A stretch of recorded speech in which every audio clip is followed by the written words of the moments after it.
कृष्ण। ॐ ज्ञानतिमिरन्दस्य ज्ञानञ्जनशलाकया चक्षुरुन्मीलितं तस्मै श्रीगुरुवे नमः। श्रीचैतन्यमनोभीष्टं स्थापितं येन भूतले स्वयं रूपपदामि ददाति स्वपदान्तिकम्।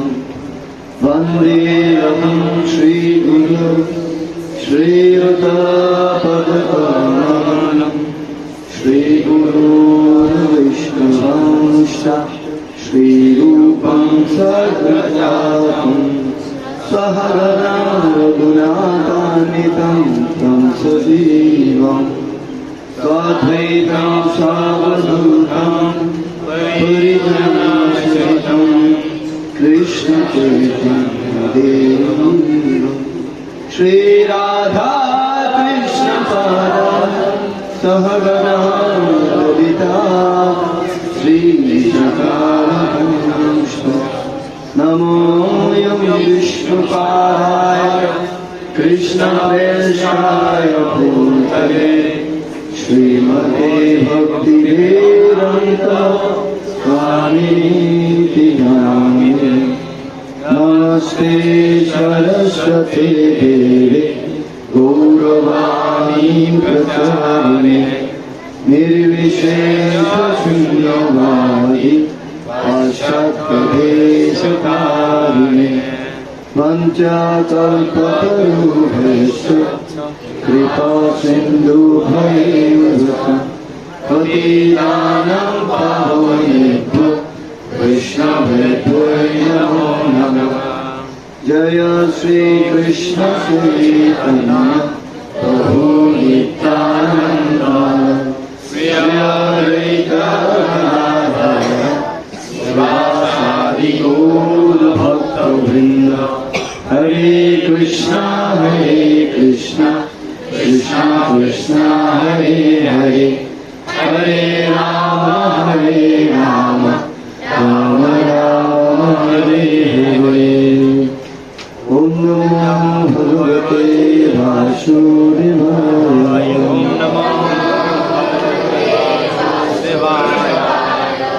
ॐ नमो भगवते वासुदेवाय।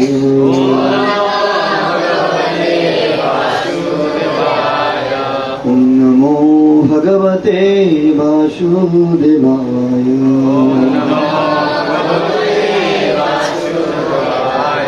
ॐ नारायणं नमस्कृत्यं नरं चैव नरोत्तमं देवीं सरस्वतीं व्यासं ततो जयमुदीरये। नमस्तप्रायेषु अभद्रेषु नित्यं भागवत सेवया भगवती मुक्तमस्तोके मुक्तिर्भवति नैष्ठिके। कृष्णाय वासुदेवाय देवकी नन्दनाय च नन्दगोपकुमाराय गोविन्दाय नमो नमः। गरुड़ पुराण श्रीमद् भागवतम की जय। तो সনাতন গোস্বামীপাদ বলছেন অস্বাদু স্বাদু তৎপদারিন্দ্রম অতি উচ্চ অতি নীচ উচ্চতা করো। বলছেন অস্বাদু সাধু তথা ইন্দ্র অতি উচ্চ অতি নীচ উচ্চতা করো। শ্রীমদ্ ভাগবতম আজকে আমরা শ্রীমদ্ ভাগবতম থেকে একটা সেকশন আলোচনা করব। এই সেকশনে বর্ণনা করা আছে, যদিও আগামী সপ্তাহ হচ্ছে আমাদের স্নানযাত্রা উৎসব 22 তারিখ না, আগামী সপ্তাহের পরের সপ্তাহে আগামী সপ্তাহে আমরা স্নানযাত্রা সম্পর্কে বিশদভাবে জানবো। আর আমরা তো সবাই জানি, অনেক পুরাতন সবাই না, অনেক বছর ধরে আমরা স্নানযাত্রা করছি। তা আজকে বিশেষ করে আমি একটা স্পেশাল টপিকস নিয়ে আলোচনা করব, শ্রীমদ ভাগবতমের একটা অধ্যায় নিয়ে চর্চা করবো আজকে, পুরো একটা অধ্যায় পড়বো। কেমন আপনাদের খুব দুঃখ পেলেন?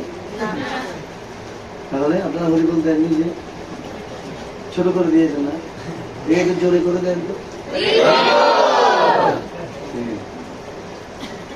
তো সনাতন গোস্বামীপাদ বলছেন শ্রীমদ ভাগবতম এমন একটি গ্রন্থ, শ্রীমদ ভাগবতম অসাধু ব্যক্তিকে সাধুতা প্রদান করে। যদি কেউ মনে করে যে আমি খুব নিচু কুলে জন্মগ্রহণ করেছি, আমি খুব নিচু পরিবারে জন্মগ্রহণ করেছি, তাকে উচ্চ স্থান প্রদান করবে শ্রীমদ ভাগবতম। আমার লবঙ্গ কোথায়? বিদেশ থেকে। তো শ্রীমদ ভাগবতম অতি নিচু কুলে যারা জন্মগ্রহণ করে, অতি নিচু ব্যক্তি কার্যকলাপের মাধ্যমে বা জন্মের মাধ্যমে শ্রীমদ ভাগবতম তাদেরকে অত্যন্ত উঁচু স্থান প্রদান করে। অতি নিচু উচ্চতা করো। ওই ক্লাসটার সাথে হেলান দেওয়া যাবে।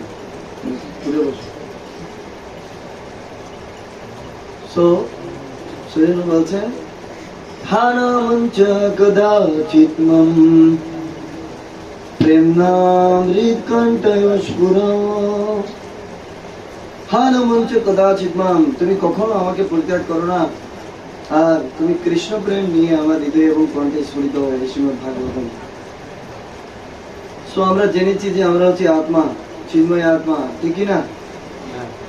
কিন্তু আমরা আত্মারূপে জেনেছি, কিন্তু আমরা আচরণ করতে পারছি না। আমরা যে আত্মা সেরূপে, আত্মারূপে আচরণ করাটা অনেক ডিফিকাল্ট। সো ভগবত গীতার প্রথম জ্ঞান হচ্ছে তুমি এই জড় দেহ নও, তুমি হচ্ছে চিন্ময় আত্মা।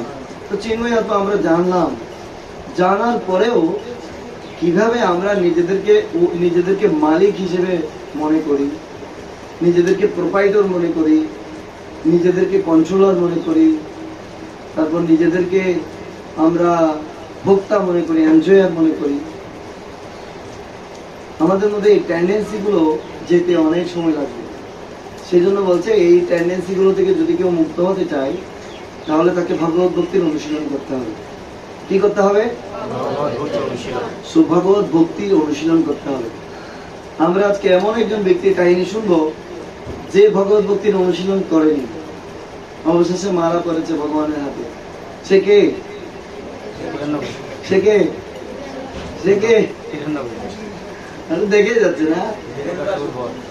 আমাদের প্রজেক্টরের লাইট একটু কম আছে।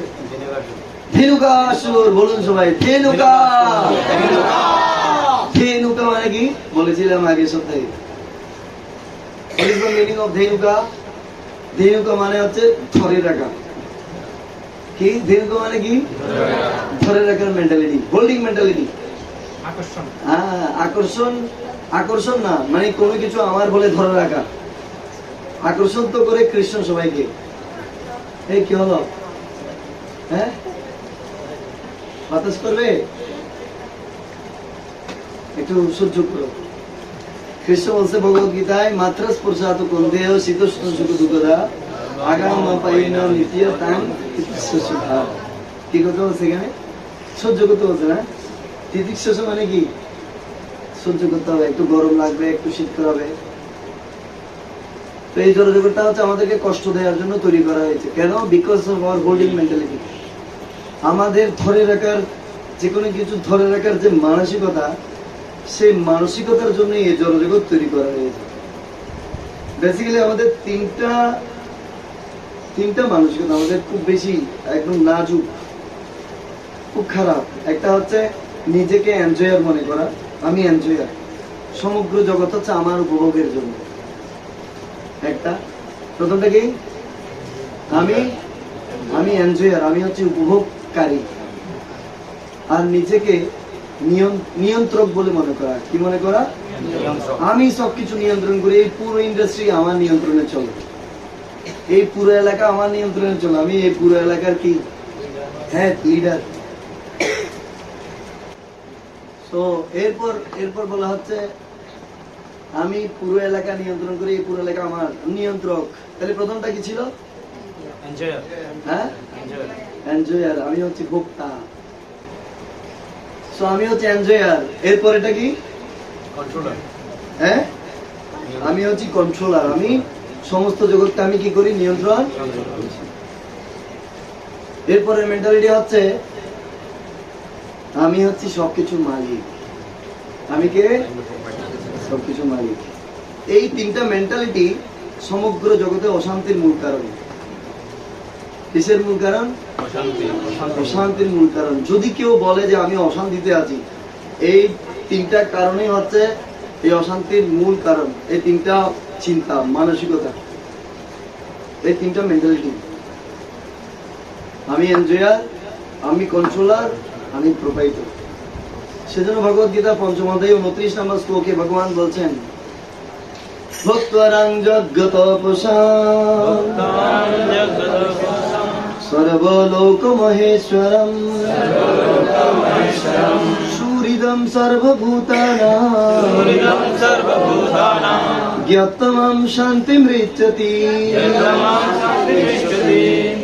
এই তিনটে জিনিস, ভক্তারাং যজ্ঞ তপসাম, সমস্ত যজ্ঞ এবং তপস্যার পরম বক্তা হচ্ছে আমি।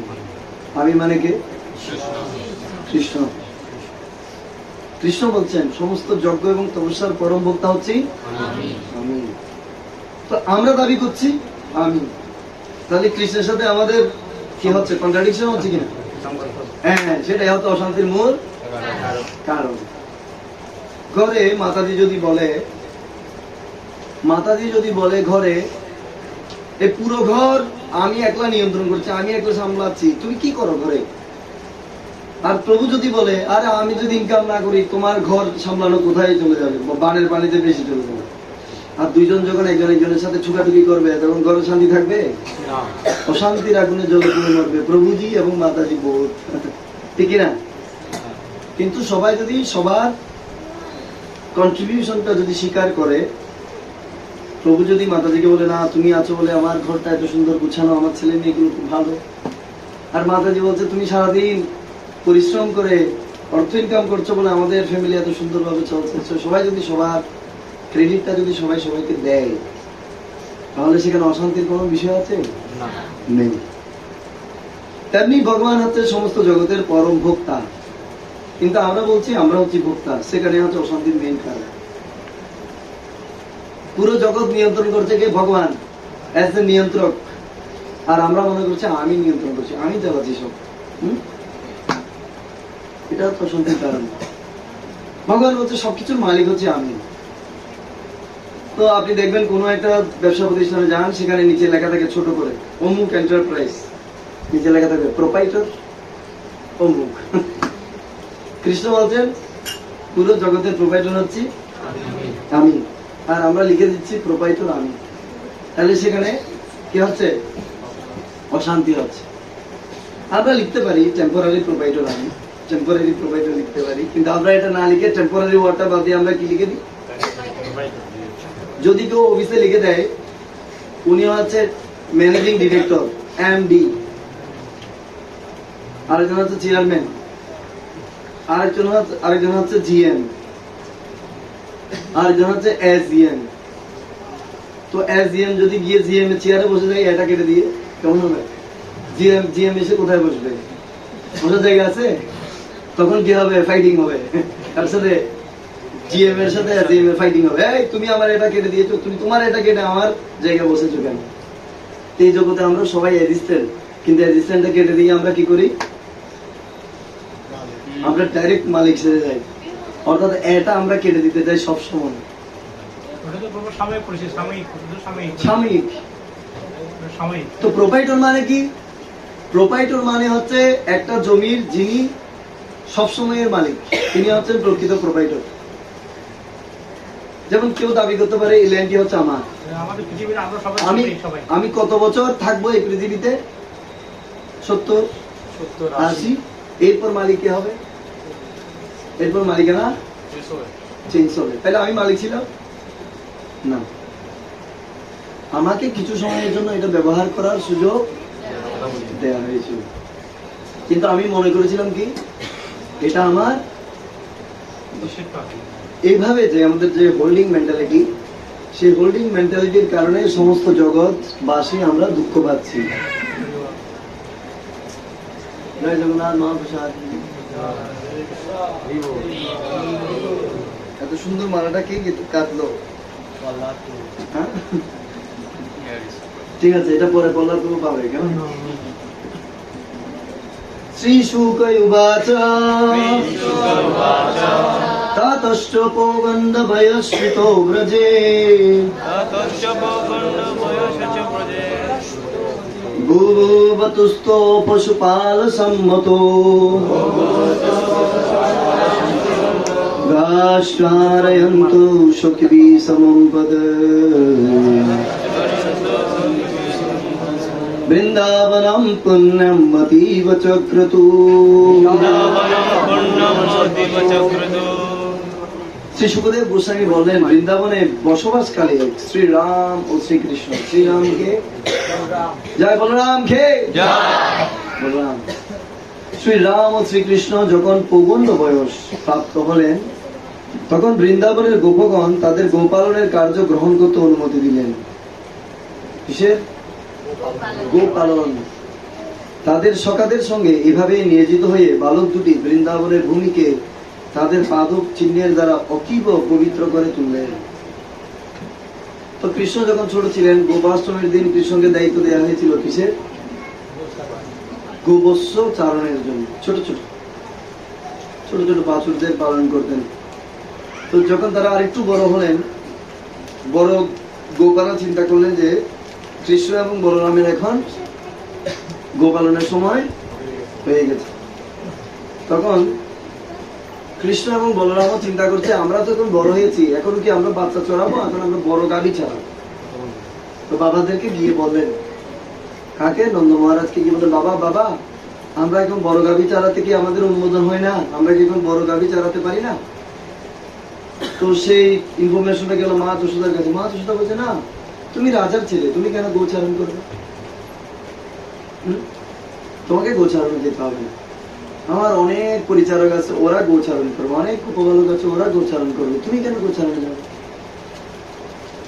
তখন কৃষ্ণ সমস্ত সখাদেরকে নিয়ে মা যশোদাকে অনেক করে বুঝালেন, মা মা একটু তুমি বলো না আমাদেরকে দায়িত্ব দিতে। তখন মা যশোদা বলতে, ঠিক আছে।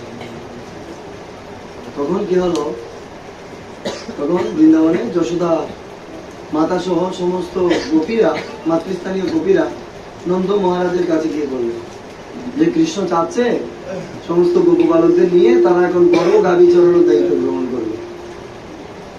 ওখানে অনেক ক্যাটাগরি আছে তো না?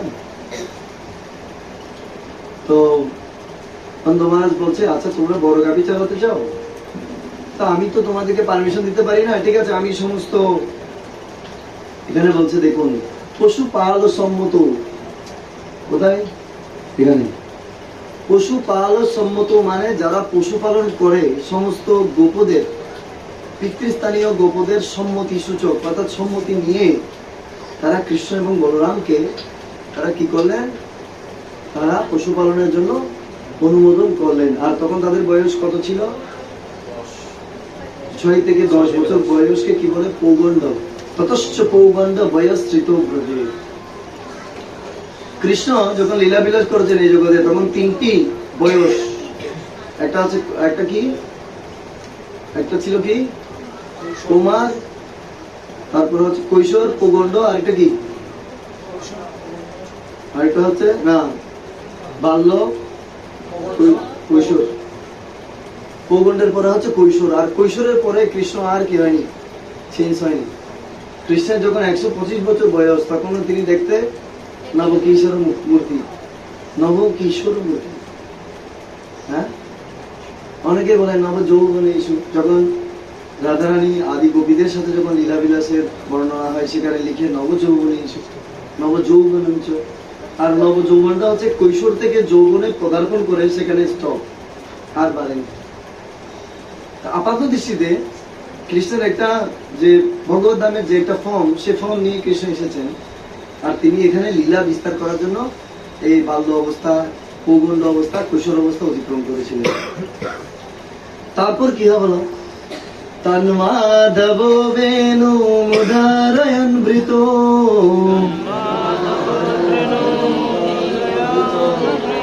গোপৈর গৃণদ্বি সদশোবলান্বিত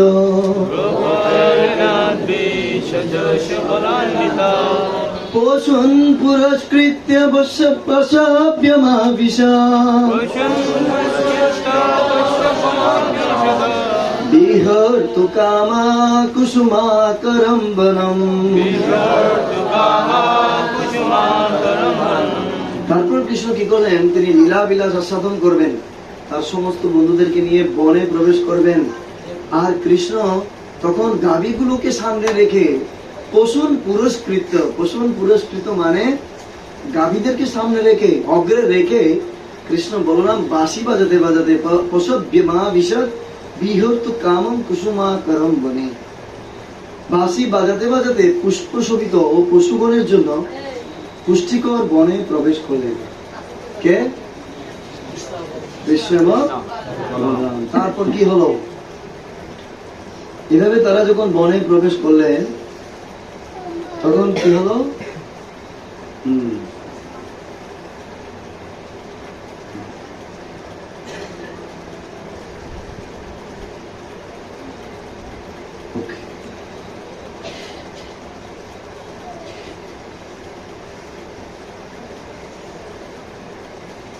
तत्मञ्ज गोशाली मृगदिजाकुलम्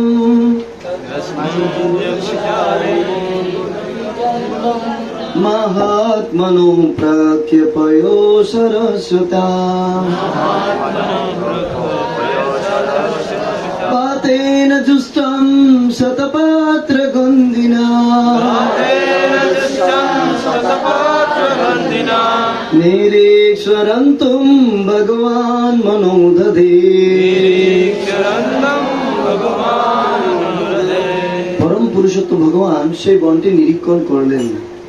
সেই বনটি ভ্রমর, পশু ও পাখির মনোমুগ্ধকর ধ্বনিতে নিনাদিত হচ্ছিল।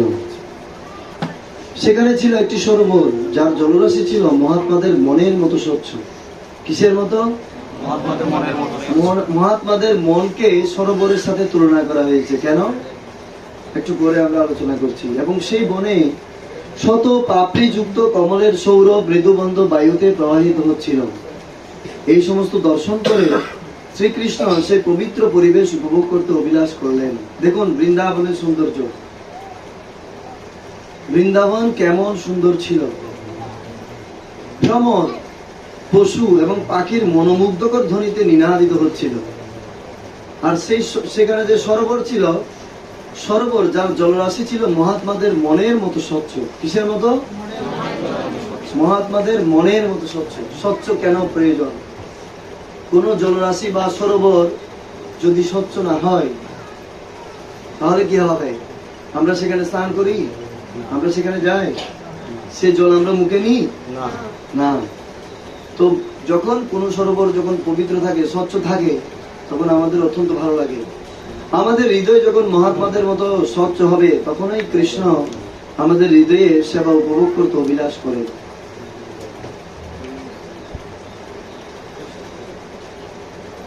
আমাদের হৃদয় স্বচ্ছ হতে হবে যখন আমরা কৃষ্ণকে আমাদের হৃদয়ে স্থান দিতে চাই। আমাদের হৃদয় যখন মহাত্মাদের মনের মতো, মহাত্মাকে সবসময় যিনি কৃষ্ণ ভাবনায় যুক্ত থাকার ফলে যার হৃদয় স্বচ্ছ, যার হৃদয় অত্যন্ত পবিত্র, আর তখনই কৃষ্ণ আমাদের হৃদয়ে সেবা, সুখ, সেবা উপভোগ করতে অভিলাষ করেন। কৃষ্ণকে প্রাপ্ত হওয়া নট সো ইজি। কৃষ্ণকে লাভ করা এত সহজ নয়। যতদিন পর্যন্ত যে তিনটা মানসিকতা আমরা বললাম, সেই তিনটা মানসিকতা যতদিন আমাদের হৃদয়ে আছে, ততদিন পর্যন্ত আমরা কৃষ্ণকে লাভ করতে পারবো না। সেজন্য বলা হচ্ছে, তো বৃন্দাবনের বৃক্ষগুলো কিভাবে কৃষ্ণকে কি করে? এই জগতে অনেক লোক কৃষ্ণকে ভগবান বলে মানতে চায় না। আর কৃষ্ণ নামটি এসেছে কৃষ্ণ জন্য। তো কৃষ্ণ মানে যিনি সবাইকে কি করেন? আকৃষ্ট করেন। শুধু মানুষকে নয়, পশু, পাখি, কীট, পতঙ্গ, লতা, গুল্ম, বৃক্ষ আদি সবাইকে কৃষ্ণ আকর্ষণ করেন। কৃষ্ণের দুই ধরনের শক্তি, একটা হচ্ছে অন্তরঙ্গা শক্তি, আর একটা বহিরঙ্গা শক্তি। তো কেউ যদি কৃষ্ণের অন্তরঙ্গা শক্তির দ্বারা আকৃষ্ট না হয়, সে কৃষ্ণের বহিরঙ্গ শক্তি দ্বারা কি হবে? আকৃষ্ট হবে। কেউ যদি কৃষ্ণকে যাবদশায় দ্বিভুজ মুরলীধর শ্যামসুন্দর রূপে দর্শন করার জন্য মন্দিরে না আসবে, সেও মৃত্যু সময় কৃষ্ণকে দর্শন করবে। কি রূপে দর্শন করবে? মৃত্যু রূপে, যম দূত রূপে দর্শন করবে। আর তখন ভয়ে এসে পায়খানা প্রস্রাব করবে। তো যাবদশায় যদি আমরা জগন্নাথকে দর্শন করি, কৃষ্ণকে দর্শন করি, গৌর নিতাইকে দর্শন করি, তাহলে মৃত্যুর সময় আমরা সেই রূপে ভগবানকে দর্শন করতে পারবো। स्वतत्र तत्त्वारुण पल्लवश्रिया फलप्रसूनारुभरेण पादयो स्पृश्याचिकान्वीक्ष्य वनस्पति मुदा स्मयन्निवाहाग्रजमादिपुरुषा। আদিপুরুষ ভগবান দেখলেন সৌন্দর্য মণ্ডিত রক্তবর্ণযুক্ত বনস্পতিগণ তাদের ফল ও পুষ্পের গুরুভারে অবনত হয়ে তাদের শাখার অগ্রভাগ দ্বারা তার চরণ যুগল স্পর্শ করছে। কার? কৃষ্ণের। তাই তিনি মৃদু হাস্য সহকারে তার অগ্রযোগে উদ্দেশ্য করে বললেন। অগ্রযোগে বলরাম। ভগবানের বড় ভাই আছে? ভগবানের মা আছে? ভগবানের বাবা আছে? আছে? আছে কি নেই? নেই। ভগবানের মাও নেই, বাবাও নেই, বড় ভাই নেই। ভগবানের যদি বড় ভাই থাকে তাহলে তিনি হতেন ভগবান। ভগবানের যদি আবার বাবা থাকে তাহলে তিনি কিভাবে ভগবান হন? বাবা না ভগবান হবে। তাহলে তিনি কেন পিতা মাতা বন্ধু তৈরি করলেন? ভক্তের হৃদয়ের অভিলাষ পূরণ করার জন্য ভগবান বিভিন্ন রূপে নিজেকে বিস্তার করেছেন। দেখুন, আমরা হয়তো কৃষ্ণকে ভগবান বলে স্বীকার নাও করতে পারি, কিন্তু বৃন্দাবনের বৃক্ষ লতা পাতা সবাই কৃষ্ণকে ভগবান বলে কি করে? স্বীকার করছে। এবং তারা কৃষ্ণকে পূজা করছে। ফল ফুল সহ তারা তাদের মস্তক দিয়ে, তাদের বৃক্ষ, তাদের অগ্রভাগ দিয়ে কৃষ্ণ এবং বলরামের চরণে প্রণতি নিবেদন করছে। এখান থেকে আমরা কি শিক্ষা পাই? আমাদের কৃষ্ণকে, ওকে ডেকে দাও, আমাদের কৃষ্ণকে পূজা করা উচিত না কৃষ্ণের সাথে চ্যালেঞ্জ করা উচিত? কি করা উচিত? অনেকের এখানে ঘুম আসবে আজকে। কৃষ্ণ লীলা তো সবার অধিকার নেই। দেখবেন তাদের অধিকার নেই, তারা ঘুমিয়ে পড়বে। ওরা কৃষ্ণ লীলা প্রবেশ করতে পারবে না, সেই জন্য অ্যালার্ট থাকতে হবে। চোখ দিয়ে, কান দিয়ে। গোপীরা শুধু দুটো চোখ কেন দিয়েছে? ব্রহ্মাকে এত গালি দিয়েছে, বেদি জড় তপদম নাহি জানে যজ্ঞ সৃজন। হ্যাঁ, বসে দুটো চোখ দিয়েছে, তার মধ্যে আবার নিমেষ দিয়ে রেখেছে, সেই জন্য ব্রহ্মাকে গালি দিচ্ছে। কারা? গোপীরা। আর আমরা দুটো চোখ সেগুলো বন্ধ করে রাখছি কৃষ্ণ লীলা শোনার সময়। তাহলে কিভাবে হলো? হ্যাঁ, কিভাবে হবে? হ্যাঁ, তো এখান থেকে একটা লেসন হচ্ছে, কৃষ্ণ অত্যন্ত এক্সপার্ট। বৃক্ষরা পূজা করছে কৃষ্ণকে, আর কৃষ্ণ বলরামকে বলছে, ভাই অহো অমি দেব বরামরার্চিতম পাদম ভুজম তে সুমনোফলার্হনম নামস্তু পাদায় শিখা বিরাত্মনা কামোপহত্বৈ তুরুজর্ময়ৎকৃতম। তখন কৃষ্ণ বলরামকে বলছে, হে দেবশ্রেষ্ঠ, দেখুন এই বৃক্ষগুলি কিভাবে অমর দেবগণের দ্বারা পূজিত আপনার পাদপদ্মে তাদের শির অবনত করছে। তাদের বৃক্ষ জন্মের কারণ স্বরূপ অজ্ঞানতার অন্ধকার দূর করার জন্য বৃক্ষ সকল আপনাকে তাদের ফুল ও ফল নিবেদন করছে। কৃষ্ণ বলরামকে বলছে, দাদা দেখো ওরা কিভাবে তোমাকে পূজা করছে। এটা হচ্ছে কৃষ্ণের নেচার। ভক্ত চায় কৃষ্ণকে গ্লোরিফাই করতে, আর কৃষ্ণ চাই তার ভক্তকে গ্লোরিফাই করতে। দেখুন, কুরুক্ষেত্র যুদ্ধ করেছে কে? অর্জুন না কৃষ্ণ? কৃষ্ণ বলছে, আমি সবাইকে মেরে রেখেছি, তুমি হচ্ছে নিমিত্ত মাত্র সাচি। তুমি নিমিত্ত মাত্র, সবাইকে আমি মেরেই রেখেছি, তুমি শুধু নিমিত্ত মাত্র হও। তো অর্জুন তো তখন বলতে পারে, তুমি তো সব করেই রেখেছো, তাহলে যুদ্ধটাও তুমি শেষ করে দাও, আমাকে কেন তুমি আবার এই পাপের ভাগিদার করছো? তো সেই জন্য অর্জুন প্রথমে বলেছিল যে না রে ভাই, আমি যুদ্ধ করবো না, বেটার বনে গিয়ে ভিক্ষা করে খাবো। কৃষ্ণ বলছে, তুই তো ক্ষত্রিয়, তুই কি ভিক্ষা করতে পারবি? বলার আগে মাথা গরম হয়ে যায় ক্ষত্রিয় সন্তান। হ্যাঁ, ক্ষত্রিয়কে কারো কাছে ভিক্ষা একবার থেকে দুইবার চাইলে মাথা গরম হয়ে যায়, কারণ ও তো ভিক্ষা বৃত্তি অভ্যাস নয়। তখন কৃষ্ণ বললেন, তুমি সধর্ম ত্যাগ করে তুমি অন্যের ধর্ম কেন গ্রহণ করছো? আর কৃষ্ণ অর্জুনকে দিয়ে যুদ্ধ করালেন, আর যুদ্ধ জয়ের কৃতিত্ব কাকে দিলেন? অর্জুনকে দিলেন। তো কৃষ্ণ তো ক্রেডিট দিতে পারতেন। তো সব জায়গায় কৃষ্ণের নেচার হচ্ছে কি, দেখুন কৃষ্ণ কত ম্যাগনানিমাস, তিনি কৃতিত্ব না নিয়ে তার ভক্তকে তিনি কৃতিত্ব প্রদান করেন। কিভাবে? মহাপ্রভু এসেছেন, কৃষ্ণ প্রচার করেছেন কোথায়? শুধুমাত্র ওই কৌরব আর পাণ্ডব বংশে। আর মহাপ্রভু এসে প্রচার করেছেন কোথায়? পুরো ভারতবর্ষে। কিন্তু তিনি সারা পৃথিবীতে প্রচার করেননি, ভারতের বাইরে যাননি। কিন্তু শিলা প্রভুপাদ এসে কোথায় প্রচার করেছেন? সারা বিশ্বে প্রচার করেছেন। তাহলে মহিমা কার? শিলা প্রভুপাদের। কিন্তু কৃষ্ণ চাইলে পারতেন না। কিন্তু কৃষ্ণ তার ভক্তকে মহিমান্বিত করার জন্য শিলা প্রভুপাদকে দিয়ে তিনি সারা পৃথিবীতে কি করলেন? প্রচার করলেন। এই হচ্ছে কৃষ্ণ। তো এখানে তারা কৃষ্ণকে পূজা করছে, আর কৃষ্ণ বলছে তোমাকে পূজা করছে। কাকে? বলরামকে বলছে যে তোমাকে পূজা করছে। হ্যাঁ, এরপর বলছে কি, দেখুন হে আরাধ্য পুরুষ শ্রেষ্ঠ, এই ময়ূরগুলি আপনার সম্মুখে আনন্দে নৃত্য করছে। দেখো দেখো ময়ূরগুলো তোমাকে দেখে কিভাবে নৃত্য করছে। হ্যাঁ, হরিণীগণ গোপীদের মতো স্নেহময়ী দৃষ্টির দ্বারা আপনাকে আনন্দ দান করছে। কারা? হরিণীরা। আর কোকিলেরা বৈদিক প্রার্থনা দিয়ে আপনাকে সম্মানিত করছে। তো এইভাবে করতে করতে তারা কি করলেন? গৃহে আগত মহাত্মার প্রতি মহাত্মার অভ্যর্থনার মতোই কৃষ্ণ বলরামকে স্বাগত জানিয়েছিলেন। কারা? বৃন্দাবন বনের অধিবাসীরা। সেখানে কারা কারা ছিলেন? ভ্রমর, ময়ূর, কোকিল, তারপর হচ্ছে হরিণী, তারপর কি কোকিল। হ্যাঁ, কোকিলেরা বৈদিক প্রার্থনা দিয়ে আপনাকে সম্মানিত করছে, ঠিক যেভাবে একজন মহাত্মা আরেকজন মহাত্মাকে স্বাগত জানাচ্ছে। এখান থেকে লেসন হচ্ছে কৃষ্ণকে আমাদের কিভাবে আমাদের জীবনে সম্মান জানানো উচিত, রিসিভ করা উচিত। বৃন্দাবন ফরেস্ট, বৃন্দাবনের কোকিল, বৃন্দাবনের ভ্রমর, বৃন্দাবনের পাখি, বৃন্দাবনের ময়ূর, বৃন্দাবনের হরিণ আমাদেরকে শিক্ষা প্রদান করছে কিভাবে আমাদের জীবনে কৃষ্ণকে রিসিভ করতে হবে। Most important lesson. এইভাবে ভ্রমর, তো কৃষ্ণ কি করতেন? এভাবে কৃষ্ণ এবং বলরাম তারা ভ্রমরদেরকে অনুকরণ করতে। ভ্রমর কি করে? এভাবে ভ্রমর কি করে? হোভারিং করে ফুলের উপর গিয়ে। হ্যাঁ, ভ্রমর হোভারিং করে। তো কৃষ্ণ কখনো কখনো চোখ বন্ধ করে ভ্রমর যে গান গাইতো সে গানকে অনুকরণ করত। আর গোপবালকগণ এবং বলদেব সহ পথে যেতে যেতে শ্রীকৃষ্ণ ভ্রমণের গান অনুকরণ করতেন।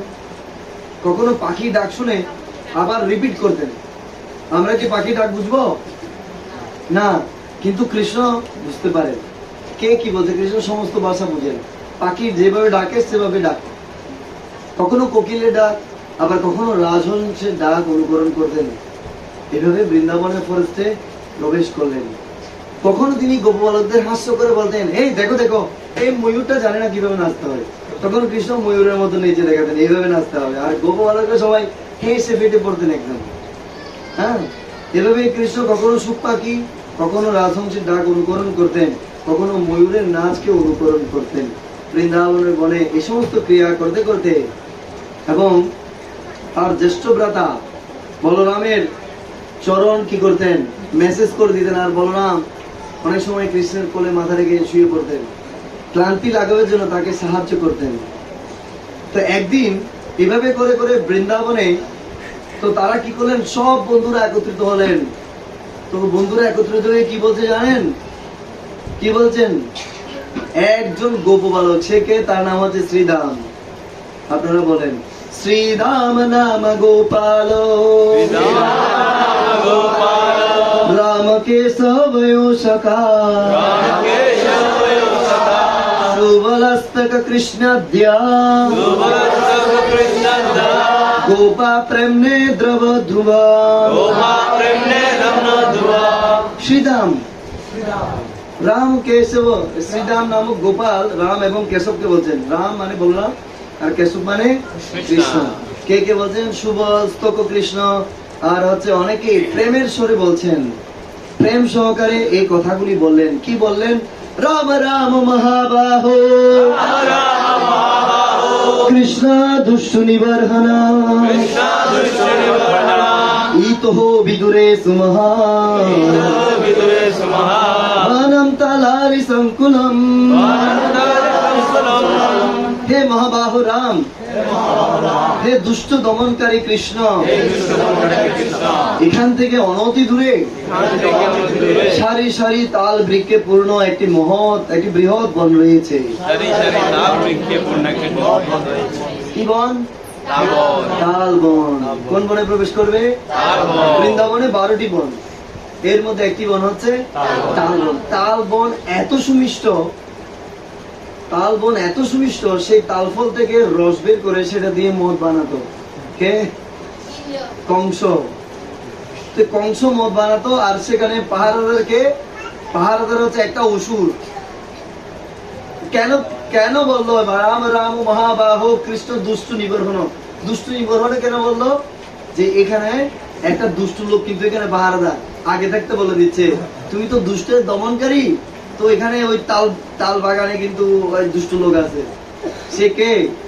ফলানি তত্র ভূরিণী পতন্তি পতিতানি চ সন্তি কৃষ্ণ ভবতরদ্দানি ধেনুকেন দুরাত্মনা। সেই তালবনে গাছ থেকে অনেক ফল পড়ে আছে, ইতিমধ্যে অনেক ফল ভূপতিত হয়েছে, কিন্তু সমস্ত ফলে দুরাত্মা ধেনু কর্তৃক রক্ষিত হচ্ছে। দুরাত্মাকে ধেনু, ধেনুকাসুর বলে দিল। কেন? বুঝতে পারছেন? আগে কেন কৃষ্ণকে বলে দিল যে তুমি তো সমস্ত দুষ্ট লোকদের পিটাও? তো ওরা অত্যন্ত চতুর, কৃষ্ণের যারা বন্ধুরা আছে তারা জানে যে এই তালবনেও কিন্তু একটা দুষ্ট লোক আছে, তাকে তোমাকে বধ করতে হবে। সে কে? ধেনুকা। তখন বলছে হে কৃষ্ণ, হে রাম, ধেনুক অত্যন্ত শক্তিশালী অসুর, আবার তার শক্তিও বর্ণনা করছে, এবং তার রূপ কিসের মতো? একটি গর্ধবের মতো। কিসের মতো? গর্ধব মানে কি? গাধা। আমরা যে বললাম যে আজকে গাধার সাথে আমাদের তুলনা হবে, আমরা কিসের মতো? গাধার মতো। কেন? আপনারা আইডেন্টিফাই করবেন। সে একটা গাধার রূপ ধারণ করবে। কেন এত রূপ থাকলে সে গাধার রূপ ধারণ করলো? সে অনেক সঙ্গীর দ্বারা পরিবেষ্টিত, এবং তার মতো একই আকার বিশিষ্ট ও শক্তিশালী অনেক গাধা সেখানে আছে। তুমি শুধু ওকে মারার কথা ভাবতে পারবে না, কারণ তারা জানতো যে কৃষ্ণ তো আগে অনেক অসুরকে মেরেছে। তো কৃষ্ণের হাতে ধেনুকা কিছুই নয়, কিন্তু আবার বলেও দিচ্ছে কিন্তু সেখানে একটা অসুর কিন্তু নয়, অনেক, ওর মতো অনেক, সবাই ওর মতো কি। এবং তালবনে অত্যন্ত সুগন্ধি ফলগুলি রয়েছে যা আগে কখনো কেউ আস্বাদন করেনি। বাস্তবিক সর্বত্র পরিবেত সেই তাল ফলের সুগন্ধ এখনো আমরা অনুভব করতে পারি। তো সবার নাকের মধ্যে তখন তাল ফলের সুগন্ধ লেগে গেল। কি সুগন্ধ! কৃষ্ণ বলছে হ্যাঁ হ্যাঁ সত্যি তো। তো অ্যাকচুয়ালি কৃষ্ণের বন্ধুরা তারা চাইছিলেন না তারা তাল ফল উপভোগ করবেন, তারা চাইছিলেন এত সুন্দর তাল ফল, এত সুগন্ধিযুক্ত ফল, কৃষ্ণ এবং রামকে আমরা কেন সেটা খাওয়াবো না? অবশ্যই আমরা চাই কৃষ্ণকে সেই ফল কি করতে। এটাই হচ্ছে ভক্ত আর অসুরের মধ্যে পার্থক্য। অসুর চায় কৃষ্ণকে মেরে তার সম্পদ কি করতে, ভোগ করতে, আর ভক্ত চায় সমস্ত জগতের ভালো ভালো জিনিসগুলো ভগবানকে নিবেদন করতে। ঠিক না? এটা হচ্ছে কাদের পার্থক্য? অসুর আর ভক্তের পার্থক্য। দেখুন কংস, অসুরকে কংস, কংস সেই জুস পান করতে একবার ইন্দ্র এসেছিল, সেই মদ টেস্ট করার জন্য হাঁ করে এসেছে ঐরাবতের উপর, আর ধেনুকা এমন লাফ দিয়েছে পেছনের পা দিয়ে, ওর ঐরাবত গেছে একদিকে ঘুরতে ঘুরতে ঘুরতে বেহুশ হয়ে গেছে, আর ইন্দ্রকে মেরে একদম চিৎপটাং বানিয়ে দিয়েছে। ইন্দ্র তখন বলছে বাবা লাগবে না, ঐরাবত। ঐরাবত তখন সাঁ করে যেখানে বেহুশ হয়ে গেছিল সেখান থেকে উঠে আবার সাঁ করে এসে আবার ইন্দ্রকে নিয়ে আবার পালিয়ে চলে গেল। ইন্দ্র কোনোভাবে প্রাণ বয়ে পালিয়েছে। তো সেজন্য গোপবালকরা বলছে অপারেশনটা কিন্তু এত সহজ নয়। কৃষ্ণ মনে রেখো। তাদের সহচরদের কথা শ্রবণ করে কৃষ্ণ এবং বলরাম হাসলেন, হা হা হা, কত ওষুধ মারলাম, এটা আর কেমন ওষুধ? এবং তাদের আনন্দ প্রদানের ইচ্ছা করে গোপবালক সখাগণ সহ তারা তালবনের উদ্দেশ্যে যাত্রা করলেন। চলো গিয়ে দেখি কি হয় সেখানে। তো গিয়ে বলরাম কি করলেন, শ্রী বলরাম সেখানে গিয়ে কি করলেন, বল প্রবিশ্য বাহুব্যম। বলরাম সেখানে গিয়ে প্রথমে ঢুকে একটা তাল গাছ ধরে সেটাকে ঝাঁকুনি দিলেন, চেকা চেকা চেকা চেকা চেকা। অনেক তাল ফল টপা টপা টপা টপা পড়লো গাছের নিচে, এত সুন্দর করে তাল ফল পড়লো। আর সব বন্ধুরা হুররে। আর ধেনুকা তারা শুনছে সেখানে, ধেনুকা আসছে কি করে, তার নাক দিয়ে আওয়াজ করতে করতে ধেনুকা আছে, কে এখানে এসেছে, গাছকে জ্বালা দিল, তাল ফল তাল গাছের গোড়ায় কে। এভাবে ধেনুকা চিৎকার করে দেবে, হ্যাঁ এই তোমরা কে, কোথা থেকে এসেছো। গাধা, গাধা যেভাবে কথা বলে গাধার মতো বলছে, তোমরা কে। তো তখন ফলগুলো পড়লো আর সবাই একটা একটা নিল হাতে। আর ধেনুকার আওয়াজ শুনে সবাই এখানে একজন এক এক তাল গাছের তলায় গিয়ে আস্তে আস্তে লুকিয়ে গেল। আর তো বলরাম সেখানে ভ্রুক্ষেপে করলো না। এর মধ্যে কৃষ্ণ বলছে, দাদা আমি এতগুলো ওষুধ মেরেছি, সব ক্রেডিট আমি নিয়েছি, এবার এটা তুমি দেখাও। তো সেজন্য বলরামকে বলছে, দাদা ক্রেডিট তুমি দেখাও, তুমি মারা শুরু করে দাও, ধেনুকাকে তুমি মারবে, বাদ বাকি সব আমরা সবাই মেরে টেনে কি করে দেবো। হ্যাঁ, ফল পতনের শব্দ শ্রবণ করে সেই গর্ধবরূপী ধেনুকাসুর ভূতল ও বৃক্ষ কম্পিত করে আক্রমণের জন্য ধাবিত হলো। কে? হ্যাঁ, তো বলছে সেই বলবান অসুরটি দ্রুত বেগে শ্রী বলদেবের কাছে আসলো। এসে কি করলো, তার পেছনের পা দিয়ে কুর দিয়ে ভগবানের বুকে আঘাত করে দিল। একটা বলরামকে একটা লাথি মেরে দিল, ঠাস করে একটা, আরে এত বেশি ভালো বদমাইশ দেখি, এসেই লাথি মেরে দিল। তারপর ধেনু উচ্চস্বরে গর্ধবের মতো কর্কশ শব্দ করে চতুর্দিকে ধাবিত হচ্ছিল। চারদিকে ওর সৈন্যবাহিনী সব ঘেরাও করে ফেলছে, পুরো তালবন ফরেস্ট কৃষ্ণ বলরামকে ঘেরাও করে ফেলছে এখন। আর অন্যরা দেখতেছে কি তামাশা, কি হয় দেখি ঘটনা, আমার তো একটা ভালো জায়গায়। আর তখন কি হলো, হ্যাঁ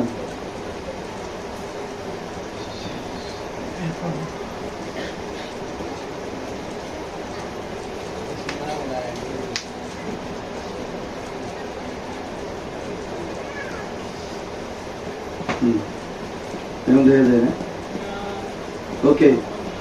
সো তখন কি হলো, পুনরায় বলরামের দিকে ধাবিত হয়ে, হে রাজন, সে ক্রোধোন্মত্ত গর্ধবটি ভগবানের প্রতি পেছন দিক থেকে অবস্থান করলো। এই জন্য ওকে বলা হয়েছে গাধা। আমরা যখন মারামারি করি কোন দিক থেকে মারামারি করি, সামনে থেকে। আর ধেনুকা গিয়ে বলরামের সামনে পাছাটা নিয়ে পেছন দিয়ে লাথি মারলো। এখন তুমি যে পেছনে, কে তোমাকে কিভাবে মারছে তুমি বুঝবে কিভাবে। আপনি যদি কারোর সাথে মারামারি করতে গিয়ে পেছনের সাইডটা দেন, ও কি দিয়ে আপনাকে মারতেছে আপনি দেখবেন, এ হচ্ছে গাধা। হ্যাঁ, সেজন্য ধেনুকাকে বলা হয়েছে গাধা। হ্যাঁ, শ্লোকগুলো আমরা পড়তে পারছি না, সময় কম। সতংগৃহীত্য প্রপদর ভ্রময়ত্যৈক পানিনা চিক্কে পত্রেণ রাজাগ্রে ব্রাহ্মণ ত্যক্ত জীবিতম। শ্রী বলরাম ধেনুকের খুরদই ধরে, তখন বলরাম কি করলেন, ওদের খুরগুলো ধরলেন আর এক হাতে তাকে সবেগে ঘুরাতে ঘুরাতে ঘুরাতে ঘুরাতে কি করলেন, গাছের চূড়ায়, একদম তাল গাছের আগায় সেট করে দিয়েছে ওইখানে। আর ধেনুকাসুর যখন ওই তাল গাছের আগায় গিয়ে পড়লো, আর অনেকগুলো তালফল পড়লো, আর কৃষ্ণের সখারা সবাই গিয়ে তালফল কুড়াচ্ছে। এই ফাঁকে দুই একটা নিয়ে নি, কি হয় ভবিষ্যৎ কি আছে জানি না। আর ধেনুকা যখন একটা তাল গাছের উপর পড়লো, সে গিয়ে আরেকটা তাল গাছের উপর পড়লো, আরেকটা তাল গাছ গিয়ে আরেকটা তাল গাছের উপর। এবার মট মট মট মট মট করে 15টা তাল গাছ ভেঙে ভেঙে পড়ে গেল। আর এক একজন বসে এক এক তাল গাছের তলায় বসে তাল ফল ঘুরছে। ফাইনাল খেলা কি হয় বলা যায় না, যদি বেঁচে থাকে দুই একটা নিয়ে যেতে পারবো। তো তখন ঘূর্ণি ভেঙে এভাবে। তো যখন দেখছে যে বলরাম ধেনুকাসুরকে বধ করছে, তখন ধেনুকাসুরের মৃত্যু দর্শন করে তার সমস্ত ঘনিষ্ঠ আত্মীয় স্বজনরা আসলো সেখানে, এবং তারা অত্যন্ত ক্রুদ্ধ হয়ে গেল। ধেনুকাকে মেরেছে, চলো আমরা সবাই লাঠি ছোটা নিয়ে সবাই আসলো, কি নিয়ে মারবে। সবাই ওই পেছনের দিকে এসে ঘুরে কৃষ্ণকে মারতে যায়। আর কৃষ্ণ কাপ করে ধরে ঘুরাতে ঘুরাতে ঘুরাতে ঘুরাতে কি করে অপারেশন সাকসেসফুল করে দিয়েছে। দেখো কত রকমের বন্ধুরা আছে, আর সবাইকে মেরে মেরে তাল গাছের উপরে তুলে দিয়েছে। তারপর যার মহিমা সকল শ্রবণ ও কীর্তন করা পুণ্যকর্ম, সেই কমললোচন শ্রীকৃষ্ণ তার অগ্রজ বলরামের সঙ্গে ব্রজে গৃহে ফিরে গেলেন। অনেক তালফল কুড়িয়ে তারা গৃহে ফিরে গেলেন। এভাবে ধেনুকাসুরকে ভগবান বলরাম কৃপা করলেন, আর ধেনুকার আত্মাটা ভগবানের শরীরের সাথে কি হয়ে গেছে, লীন হয়ে গেছে। এইভাবে কৃষ্ণ বলরাম প্রতিদিন লীলা করতেন। এই যে ধেনুকাসুর বধ আমরা শুনলাম, কিন্তু এখান থেকে আমাদের কি শিক্ষা আছে, শিক্ষাটা জানতে হবে না? হ্যাঁ, ধেনুকাসুর সে কে ছিল, কেন সে কৃষ্ণের শত্রু হলো, কেন সে ধেনুকা মানে গাধা রূপধারী অসুর হলো? তো ধেনুকাসুর হচ্ছে আমাদের আধ্যাত্মিক পরিচয়ের অজ্ঞতার প্রতিনিধিত্বকারী। আমাদের যে অ্যাবসলিউট আইডেন্টিটি, আমি আত্মা, কৃষ্ণ পরমাত্মা, আমার আত্মার কাজ হচ্ছে পরমাত্মাকে কি করা, সেবা করা। সো কিন্তু আমরা সেটা না করে যখন আমরা ভোক্তা হওয়ার চেষ্টা করি, তখন আমাদের মধ্যে ধেনুকার মেন্টালিটি কাজ করে। কার মেন্টালিটি? হ্যাঁ, নিত্যানন্দ প্রভু হচ্ছে আদি গুরু, বলরাম এসে আমাদের হৃদয়কে ওই ধেনুকাসুরকে কি করবে, বধ করবে। তখন কৃষ্ণ এবং বলরাম আনন্দে আমাদের হৃদয়ে অবস্থান করবেন। তো এখন থেকে এখান থেকে লেসন হচ্ছে, এই ধেনুকা ছিলেন পূর্বে বলি মহারাজের পুত্র। প্রহ্লাদ মহারাজের পুত্রকে বিরোচন, বিরোচনের পুত্রকে বলি মহারাজ, অর্থাৎ প্রহ্লাদ মহারাজের নাতি। সো সেই নাতি ছিল এই ধেনুকা, তার নাম ছিল সাহসিক। তো সাহসিকের বাবা হচ্ছে অত্যন্ত ভগবত ভক্ত, কিন্তু সে গেল কোথায়, 10,000 মেয়ে নিয়ে সে গেল কোথায়, গন্ধমাদন পর্বত, যেখানে দুর্বাসা আদি মুনি ঋষি সবাই তপস্যা করে। আর সে গিয়ে সেখানে ব্যান্ড পার্টি ছেড়ে দিয়েছে, ব্যান্ড, হ্যাঁ ডিজে ডিজে, আর সবাই নাচতে, আর গাইছে, মেয়েরা গাইছে খুব উচ্চ স্বরে। আর সে মাল খেয়ে ডাল হয়ে গেছে, মদ খেয়েছে, মদ খেয়ে ডাল হয়ে গেছে।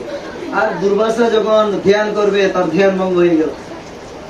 আর তখন দুর্বাসা গিয়ে বলছে, এই কোন হারামজাদাই আসলো দেখি, গিয়ে সাথে সাথে বলছে, এদিকে আছো, তুমি কে? হ্যাঁ, এটা হচ্ছে মুনি ঋষিদের তপস্যা স্থান, আর তুমি মুনি ঋষিদের তপস্যা স্থানে এসে তুমি উপভোগ করো।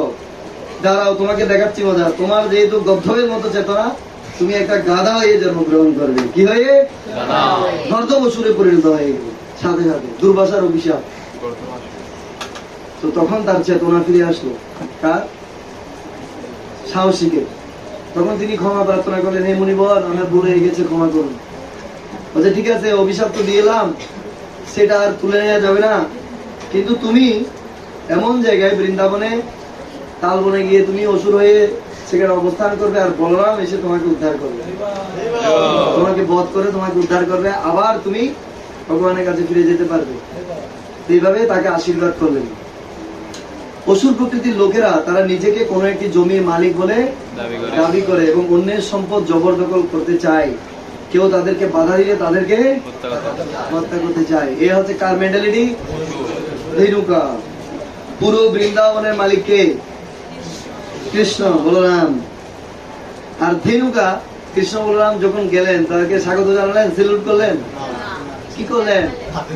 হ্যাঁ, সো আমাদের মেন্টালিটি হচ্ছে কার মতো? ধেনুকার মতো। আমরা ভগবানের কৃপায় এই জগতে আছি, কিন্তু আমরা ভগবানকে কি দেখাই? বৃদ্ধাঙ্গুলি দেখাই। কি দেখাই? বৃদ্ধাঙ্গুলি দেখাই। আর সবসময় কি নিয়ে এনজয় করি? মদ, নারী, এগুলো নিয়ে মানুষ মত্ত থাকে। ফলে কাউকে পাত্তা দেয় না এবং সাধুদের চরণে কি করে? অপরাধ করে, এবং তারা ভগবানের আইন ভঙ্গ করে এবং অন্যদেরকে শোষণ করে, এক্সপ্লয়েট করে, অন্যের সম্পদ অন্যায়ভাবে হরণ করে তারা এই জগতে সুখ পেতে চায়।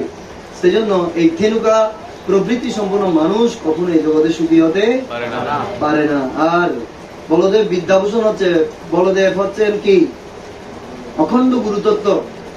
তাকে দেখে ধেনুকার উচিত ছিল বলদেবকে বসিয়ে আগে কি করা? পূজা করা, গুরু পূজা করা। তাকে পূজা করার পরিবর্তে ধেনুকা গিয়ে বলদেবকে কি করে দিল? লাথি দিয়ে দিল। তো বর্তমান সময়ে লোকেরা কি করে, ভগবানের নামে ভগবানের ভক্তরা যখন যায় তারা ভগবানের নিন্দা করে, ভগবানকে কৃষ্ণ তো এটা করেছে, কৃষ্ণ এতগুলো মেয়ে নিয়ে নেচেছে, কৃষ্ণ এটা করেছে, কৃষ্ণ এটা করেছে। আর কেউ কেউ আছে কৃষ্ণ লীলা দর্শন করে বলে কৃষ্ণ করলে লীলা আর আমরা করলে কিলা। তো কৃষ্ণ লীলা করে আমাদেরকে শিক্ষা দিয়েছে আমাদেরকে এরকম করতে হবে। তো যদি এরকম হয়ে থাকে তাহলে কৃষ্ণ তো ব্রজ জন রঞ্জন, আবার কৃষ্ণ গিরিবর দাঁড়িয়ে, তাহলে তুমি গিরিটা ধারণ করো, সীতাকুণ্ড পাহাড়টা মাথার উপর নাও। সীতাকুণ্ড পাহাড় লাগবে না, 2-4টা ইট হাতের উপর নাও, ক্ষমতা আছে। সেই ক্ষমতা যদি না থাকে 16,108 বুক কেমনে চালাবে? তো কৃষ্ণকে অনুকরণ করারও কোনো উপায় নেই। এই চিন্তাটা মাথা থেকে ঝেড়ে ফেলে দিতে হবে। আমরা কখনো কৃষ্ণকে অনুকরণ করতে পারি না। তো ধেনুকাসুরের ভুল কি ছিল? সে মনে করছিল আমি হচ্ছে এই দেহ, আর বলরাম গুরু রূপে এসে তাকে ঝাঁকুনি দিল, এই যে তাল গাছে ঝাঁকুনি দিল, ঝাঁকাং ঝাঁকাং ঝাঁকাং ঝাড় দিল, বুঝিয়ে দিল যে এই তাল বৃক্ষ তোমার নয়। আসলে ধেনুকাকে কেন বকা বলা হচ্ছে দেখেন, সমগ্র জগতে আমরা এসেছি, আমরা যখন এই জগতে এসেছি কিভাবে এসেছি? খালি হাত, খালি গা, প্যান্ট শার্ট পরে আসলাম, লেঙ্গা। তো জন্মের পরে আমাদেরকে কি পরানো হয়? লেঙ্গুটা পরানো। লেঙ্গুটায় পকেট থাকে? লেঙ্গুটাইও পকেট নাই। আবার মারা গেলে যে কাপড়টা পরাই সেটা তো পকেট নাই। অর্থাৎ তুমি আসছো খালি পকেটে, যাবে খালি পকেটে।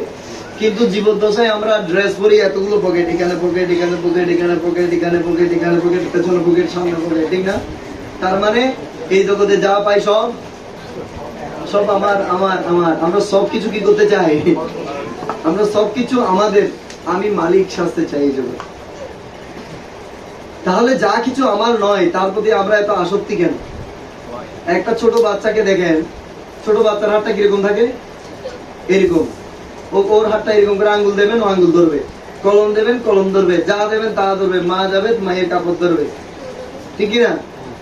মাথার কাছে নেবেন, চুল ধরবে, নাকের কাছে নাক ধরবে, ও শুধু ধরা মেন্টালিটি। অর্থাৎ এই জগতে আসে কারা? যারা সবসময় সবকিছু ধরতে চায়। তো ভগবানকে ছেড়ে আমরা মালিক হতে চেয়েছি বলে আমরা এই জগতে এসেছি, আর আমরা এই জগতে কষ্ট পাচ্ছি। আমি ভোক্তা, আমি মালিক, আমি নিয়ন্ত্রক সেজে গেলাম। আর আমরা ভগবানের দ্বারা সবসময় কি পাচ্ছি? গ্রীষ্ম, বর্ষা, শরৎ, হেমন্ত, টর্নেডো, এই সেই রিমাল টিমাল আস্তে আস্তে আমাদেরকে উড়িয়ে দেওয়ার জন্য। আবার এদিকে বৃষ্টি হচ্ছে, আবার এদিকে গরমও হচ্ছে, এদিকে বৃষ্টি, বাইরে তুফান, আর এদিকে আমরা ঘরে ভিজে যাচ্ছি। তাহলে কি ধরনের দুর্ভিক্ষ আপনি চিন্তা করে দেখেন। এত কষ্ট আমরা ভোগ করছি কিসের জন্য? কারণ কৃষ্ণের সমস্ত সম্পদ কৃষ্ণকে না দিয়ে আমরা একাকী ভোগ করতে চাই।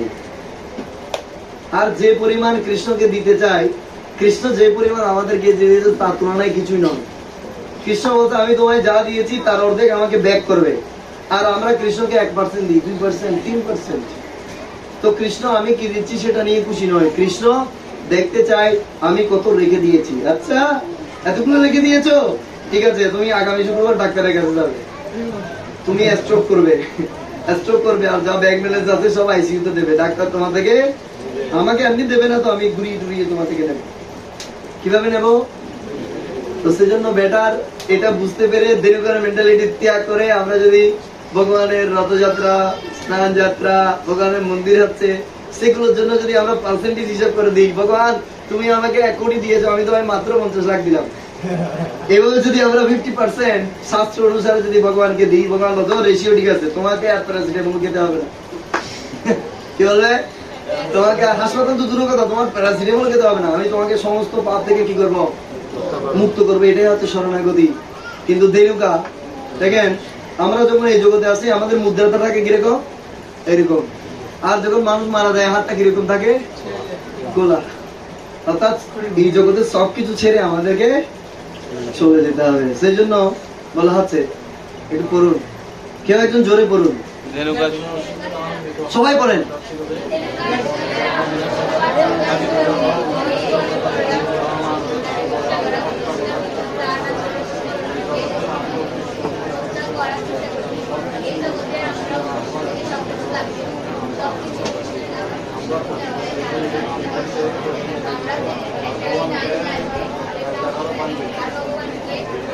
আমরা কোটি টাকার গাড়িতে চড়ে মন্দিরে যাই আর ভগবানকে প্রণামী দিই 1 টাকা অথবা ছেঁড়া নোট। সেজন্য বলছে তুমি কি দিয়েছো, আমি সেটা দেখলাম না, রেখে দিয়েছো কত এটা দেখছি, হিসাব করছি এটা কত দিয়ে বের করবো। তো তিরুপতি বালাজির ঘটনা বললাম না, এক লোক তিরুপতি মন্দিরে গিয়ে মানত করেছে, ভগবান আমার ব্যবসায় যা লাভ হবে তার অর্ধেক তোমার, এবারের ব্যবসাটাতে যাতে আমি লাভবান হয়, প্রফিট হয়, যাতে লস না হয়। তো সে লাভ হলো, সে চিন্তা করেছিল সে 1 লক্ষ টাকা লাভ করবে, কিন্তু সেবার তার 50,000 টাকা লাভ হলো। তো সে চিন্তা করলো যে ভগবান ঠিক আছে, ভেরি গুড, ভগবান ভগবানের ভাগটা রেখে দিয়েছে, আমার ভাগটা আমাকে দিয়েছে। তোর বন্ধুরা সবাই ধরছে, তুই তো তিরুপতিকে মানত করেছিলি ব্যবসায় যা প্রফিট হয় তার অর্ধেক তিরুপতিকে দিবি, দিয়েছস, বলছে রে ভগবান ভগবানের ভাগটা রেখে আমার ভাগটা আমাকে দিয়েছে।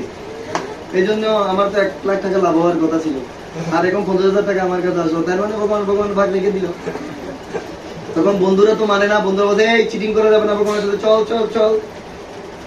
তো নিয়ে গেছে তিরুপতি মন্দিরে, তো গিয়ে বলছে ঠিক আছে, বলছে তুই হুন্ডিতে গিয়ে 25,000 টাকা দিয়ে, বলছে ঠিক আছে আমি যাচ্ছি, তোরা এখানে দাঁড়া।